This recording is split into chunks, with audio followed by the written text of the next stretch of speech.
Good morning. तो biological with Manish में आपका स्वागत है और आज हम पढ़ने वाले हैं गोल्गी अपरेटस के बारे में।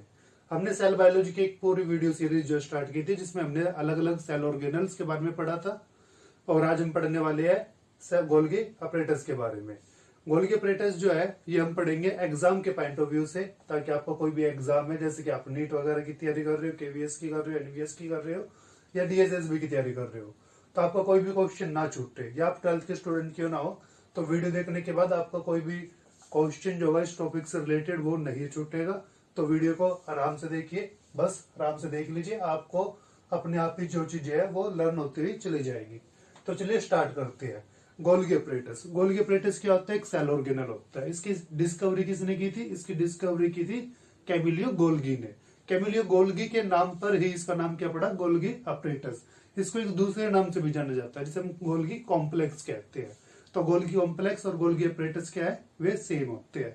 अब आपसे पूछ लेते हैं कई बार क्वेश्चन जो एग्जाम में आपका आता है कि कैमिलियो गोल्गी ने किस चीज के अंदर गोल्गी अपरेटस की डिस्कवरी की थी। तो आपका हो गया भी कैमिलियो गोल्गी ने नर्व सेल्स को एग्जामिन किया था। किसकी? ब्राउनऑल और जो आपका क्या होता है ब्राउनऑल और कैट जो है उसमें क्या करा था? नर्व सेल्स को उन्होंने देखा था और नर्व सेल्स के अंदर उन्हें क्या मिला था? नर्व सेल्स के अंदर उन्हें मिला था गोल्गी अपरेटस।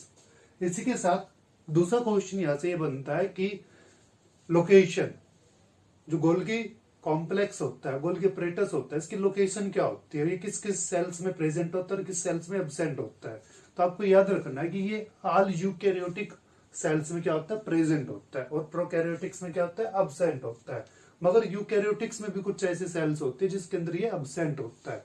तो यहां से आपका एक और क्वेश्चन बन जाता है। तो जो आपको याद रखना है, आपको बताना है कि आरबीसीज जो होती है उसके अंदर ये क्या होता है? मेच्योर आरबीसी के अंदर ये एब्सेंट होता है। मेच्योर आरबीसी के अंदर ये आपको याद रखना है। स्पर्म जो होता है, स्पर्म जो है मतलब ब्रायोफाइटा का स्पर्म हो या टेरिडोफाइटा प्लांट का स्पर्म हो, तो स्पर्म के अंदर ये क्या रहता है? एब्सेंट रहता है। किसके? ब्रायोफाइटा और टेरिडोफाइटा के। इसी के साथ जो सेव ट्यूब आपने पढ़ा होगा जाइलम और फ्लोएम में, जो सेव ट्यूब्स होती है उन क्या क्या होता है? प्लांट्स के अंदर जो सेव ट्यूब्स है उसमें क्या रहता है? एब्सेंट रहता है। तो यहां से जो आपका क्वेश्चन आ सकता है, क्वेश्चन आपका ये आ सकता है कि भाई डिस्कवरी जो थी वो कैमिलियो गोल्गी ने करी थी और कहां से की थी? वो नर्व सेल से की थी। एक तो यहां से क्वेश्चन आ सकता है कि ये क्वेश्चन आ सकता है, तो इनको आपको कंसिडर करके चलना है। दूसरा, इसकी लोकेशन में भी कई चीजें पूछ लेते हुए सबसे ज्यादा किस में पाया जाता है, कौन सी सेल में पाया जाता है?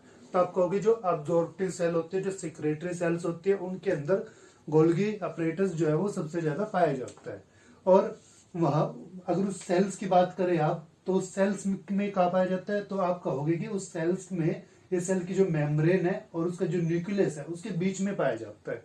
अगर इस तरीके से आप बता रहे हो तो इसको कहते हैं लोकलाइजिंग पोजीशन। मतलब जब न्यूक्लियस और सेल मेम्ब्रेन के बीच में प्रेजेंट है गोल्गी अपरेटस, तो हम कहेंगे कि उसकी पोजीशन क्या है? उसकी पोजीशन है लोकलाइज। अगर वो जैसे कि नर्व सेल का एग्जांपल लेते हैं, नर्व सेल्स में क्या होता है कि न्यूक्लियस के चारों तरफ प्रेजेंट होता है। जैसे न्यूक्लियस है तो न्यूक्लियस के चारों तरफ जो है प्रेजेंट रहेगा। अगर इस तरह की पोजीशन है गोल्गी अपरेटस की तो आप कहते हो कि वो पोजीशन कैसी है? वो डिफ्यूजिबल है। दूसरा, आपको याद रखना है कि जो प्लांट्स होते हैं उनके अंदर गोल्गी अपरेटस जो होते हैं कम होते हैं, जो एनिमल सेल्स होते हैं उनके अंदर गोल्गी अपरेटस ज्यादा होते हैं। दूसरा, आपको ये बात याद रखनी है कि जो सेल होती है उनके अंदर एक जॉइंट क्या होता है? मेनली एक जॉइंट गोल्गी अपरेटस होगा और बाकी स्मॉल छोटे छोटे क्या होते हैं? गोल्गी अपरेटस प्रेजेंट होते हैं। दूसरी बात आपको इसमें याद क्वेश्चन जो है वो आ जाता है, ये डिक्टोसोम का क्वेश्चन जो कई बार पूछ लेते हैं। तो आपको बताना है कि जो प्लांट सेल्स होते हैं, इनवर्टिब्रेट्स होते हैं, उनके अंदर गोल्गी अपरेटस काफी स्मॉल साइज का जो होता है प्रेजेंट होता है। इस स्मॉल साइज की गोल्गी अपरेटस को हम क्या कह देते हैं? इसको हम कह देते हैं डिक्टोसोम। तो ये आपको याद रखना कि डिक्टोसोम क्या होता है? डिक्टोसोम एक्चुअल में गोल्गी अपरेटस ये होता है जो कि स्मॉल में होता है। और प्लांट के अंदर अगर पूछे तो आप कहेंगे कि 10 to 20 डिक्टोसोम जो होते हैं प्लांट सेल्स में प्रेजेंट होते हैं, और 3 to 7 डिक्टोसोम्स जो होते हैं वो किसमें प्रेजेंट होते हैं? एनिमल सेल्स में। एनिमल सेल्स में लार्ज गोल्गी अपरेटस जो होते हैं वो ज्यादा प्रेजेंट होते हैं और स्मॉल डिक्टोसोम जो होते हैं वो कम होते हैं। तो ये जो है यहाँ पे हमने लिख भी रखा, तो यह आपको क्या करना है? कंसीडर करना है। अब 3 क्वेश्चन जो हमारे हो चुके हैं, एक था ये वाला क्वेश्चन, एक था लोकेशन का, और तीसरा है डिक्टोसोम वाला, जो कि आपके एग्जाम में आ सकते हैं। अब बात कर लेते हैं स्ट्रक्चर्स की।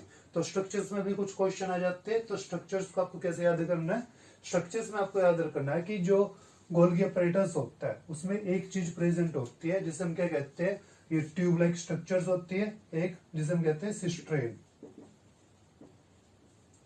अब सिस्ट्रेन को समझना बिल्कुल आसान है, अगर आपने ईआर एंडोप्लाज्म रेक्टिकुलम को समझ रखा है तो आप इसको इजीली जो होता है वो समझ लेंगे, क्योंकि ईआर से ही डेवलप होता है क्या, गोल्गी अपरेटस। और इनकी स्ट्रक्चर में भी अगर आप देखेंगे, अगर हम नाम बताए आपको, इसमें क्या प्रेजेंट होता है, सिस्ट्रेन प्रेजेंट होता है, ट्यूब प्रेजेंट होती है, और क्या प्रेजेंट होता है, वेसिकल प्रेजेंट होता है। तो यही तीनों चीजें किसमें प्रेजेंट थी, यही तीनों चीजें ईआर एंडोप्लाज्म रेक्टिकुलम में प्रेजेंट थी। तो देखिए हमने आपको बताया था, कंपेयर कर लेते हैं, कंपेयर करने से आपको इजीली जो है लर्न हो जाएगा वो। तो एक मिनट हम यहां से रब कर देते हैं इसको। देखिए हमने ईआर में आपको ये बताया था कि ईआर में इस तरीके से क्या प्रेजेंट होती है, सिस्ट्रेन प्रेजेंट होती है, और ये सिस्ट्रेन जो होती है पैरेलल फॉर्म में जो है वो प्रेजेंट है। ईआर में हमने ये बताया था आपको। तो इसमें भी क्या प्रेजेंट होती है, सिस्ट्रेन प्रेजेंट होती है, इसमें भी क्या प्रेजेंट होती है, सिस्ट्रेन प्रेजेंट होती है। ये ईआर है और ये क्या है, गोल्गी अपरेटस है। दोनों में क्या प्रेजेंट होते हैं, सिस्ट्रेन। और सिस्ट्रेन जो होते हैं दोनों में क्या है, पैरेलल है। इसमें भी क्या होती है, पैरेलल होती है, बस फर्क इतना होता है कि उसमें स्ट्रेट होती है, इसमें क्या हो जाती है, थोड़ी सी कर्व्ड हो जाती है। अब कर्व्ड कैसे हो जाती है कि ये होता है आपका यहाँ पे सिस्ट्रेन के ऊपर राइबोसोम। राइबोसोम क्या करता है, राइबोसोम प्रोटीन को बनाता है। प्रोटीन को बनाएगा, किसके अंदर जमा करेगा, ईआर के अंदर जमा करेगा। अब ये हम देखिए कि धीरे धीरे जो होता है वो प्रोटीन क्या हो रहा है, इसमें जमा होता जा रहा है, और जमा होता होता क्या हो जाएगा, साइडों से ये ट्यूब ग्रो होने स्टार्ट हो जाएगी, जैसे बलून होता है। अब ये मान लीजिए आप, ये क्या है, ट्यूब है, इस ट्यूब में क्या कर रहे हो आप, वाटर को फिल करते जा रहे हो। वाटर जो है मतलब प्रोटीन जो है वो बनता जा रहा है, वाटर जो होता है फिल होता जा रहा है, और ये क्या हो रही है, साइडों से जैसे बलून जो होता है वो फूल जाता है, इसी तरीके से ट्यूब क्या हो जाएगी, बार बार प्रोटीन भरने से ग्रो कर जाएगी, और ग्रो करके कैसे हो जाएगी, स्लोन टाइप में आ जाएगी, और इस तरीके से दिखाई देगी। अब एक ट्यूब आपके पास ऐसी है जिसके दोनों किनारे क्या हो चुके हैं, फूल चुके हैं, तो वो क्या हो जाएगी, थोड़ी सी बेंड हो जाएगी। इसी तरीके से जो होता है ये सिस्ट्रेन क्या हो जाती है, जब इसके किनारे जो होते हैं स्वेलअप हो जाते हैं तो ये भी बैंड हो जाते हैं, और बैंड होने से इसकी शेप कैसे आती है, कर्व्ड आती है। तो इसी तरीके से आप ये कह सकते हैं ये ईआर बाद में किस में डेवलप हो जाता है, ईआर बाद में किस में डेवलप होता है, गोल्गी अपरेटस में जो होता है डेवलप हो जाता है। तो जो बातें आप इसके बारे में लिखने वाले हो वही बातें जो होते हैं आप इसके बारे में भी लिख सकते हो, इसके बारे में भी जान सकते हो कि सिस्ट्रेन होता है, इसमें भी सिस्ट्रेन है, वो जो होते पैरेलल होते हैं भी पैरेलल होते हैं, इसमें भी ट्यूब प्रेजेंट होती है, वो भी ट्यूब लाइक स्ट्रक्चर होती है, इसमें ल्यूमन होता है, इसमें भी ल्यूमन होता है, और ये बस क्या होता है, कर्व्ड होता है, और वो जो होता है स्ट्रेट होता है। इसके कर्व्ड होने से क्या होता है, यहाँ पे एक पोलरिटी बन जाती है। वो पोलरिटी इंपॉर्टेंट है, वो आपको जाननी है। एक पोलरिटी होती है, एक मतलब कि एक साइड होती है सिस और एक साइड होती है इसकी ट्रांस। अब सिस और ट्रांस में आपको क्या याद रखना है, एक बीच वाला भी होता है जिसे हम कहते हैं मिड पोर्शन। तो किसी बुक में जो होता है, जैसे आप 12th स्टैंडर्ड में पढ़ रहे हो तो बताएंगे सिर्फ दो पोलरिटी, मतलब दो पोलरिटी में दो चीजें आती है, एक सिस होता है, एक ट्रांस होता है। अगर आप बीएससी के एमएससी के स्टूडेंट हो तो थोड़ी एडवांस बुक पढ़ेंगे तो उसमें बता देंगे भाई सिस होता है, ट्रांस होता है, साथ में क्या होता है, मिड जो होता है वो पोर्शन बीच होता है, प्रेजेंट होता है, मतलब जो इन दोनों के बीच का वो हम क्या कह देंगे, वो हम कह देंगे मिड। तो इसमें आपको क्या याद रखना है, इसमें आपको याद रखना है कि जो सिस वाली साइड होती है, ये सिस वाली साइड जो होती है वो ईआर की तरफ प्रेजेंट होती है, और ट्रांस वाली जो होती है उसके अपोजिट प्रेजेंट होती है। अब दूसरी बात आपको यहाँ पे याद रखनी है कि जो एंडोप्लाज्म रेक्टिकुलम होते हैं उसके पास क्या प्रेजेंट थे, वेसिकल्स प्रेजेंट थे। तो वो अपने प्रोटीन, जैसे कि देखिए राइबोसोम क्या करेगा, प्रोटीन बनाएगा, प्रोटीन बनाने के बाद कहाँ पे जमा हो जाएगा, वो ईआर में जमा हो जाएगा। अब यही प्रोटीन जो होता है वेसिकल्स के थ्रू जो होता है वो कहाँ पे आ जाता है, गोल्गी के पास आ जाता है, और गोल्गी में भी वेसिकल क्या हो जाते हैं, फ्यूज हो जाते हैं, और इसी में जो होते हैं ट्रांसफर कर देते हैं उस प्रोटीन को। तो इस तरीके से जो है ये पूरा सिस्टम जो है काम करता है। तो ये आपको बात यहाँ पे याद रखनी है। दूसरी बात आपको यहाँ पे याद रखनी है कि राइबोसोम जो प्रोटीन बनाता है तो उस प्रोटीन की क्या होती है, मॉडिफिकेशन होती है।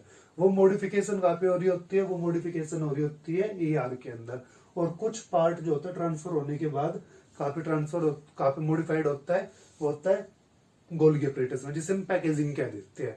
और उसके बाद जो होता है इसे निकाल दिया जाता है गोल्गी अपरेटस से, और गोल्गी अपरेटस उसे वहां पे निकालता है जहाँ पे उसकी जरूरत होती है, मतलब ये ट्रांसफर कर देता है जहाँ पे सेल मेम्ब्रेन के ऊपर या कहीं और जहाँ पे उस प्रोटीन की जरूरत है वहां पे उसको क्या कर देता है, ट्रांसफर कर देता है। तो इस तरीके से जो है ये दोनों काम करते हैं।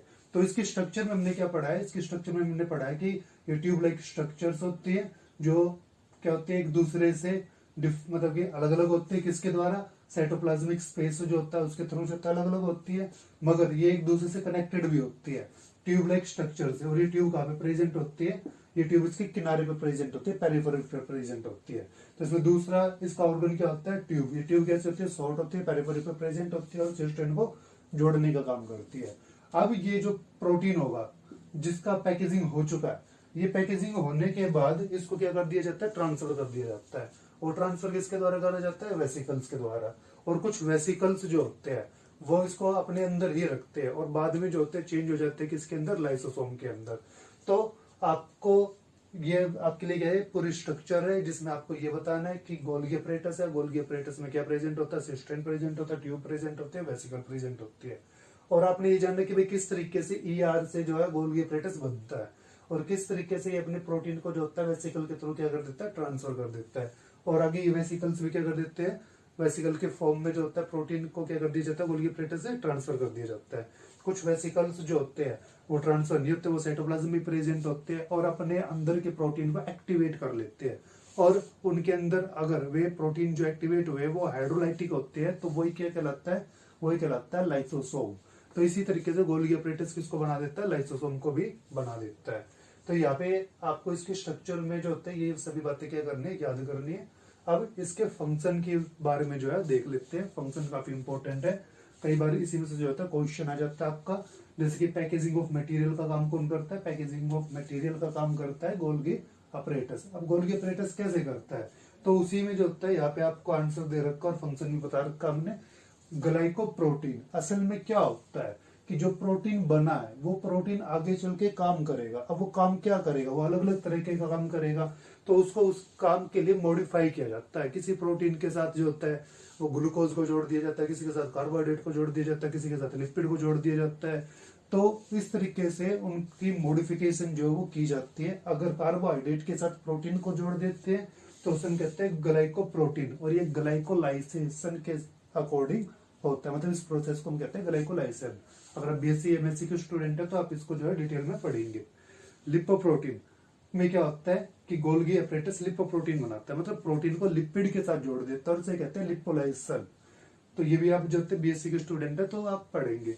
इसी तरीके से 12th क्लास में आप पढ़ लेंगे कि लाइसोसोम सिंथेसिस करता है। ये वेसिकल्स जो होता है अगर हाइड्रोलाइटिक एंजाइम रख रहे हैं तो ये क्या बना देते हैं, लाइसोसोम बना देते हैं।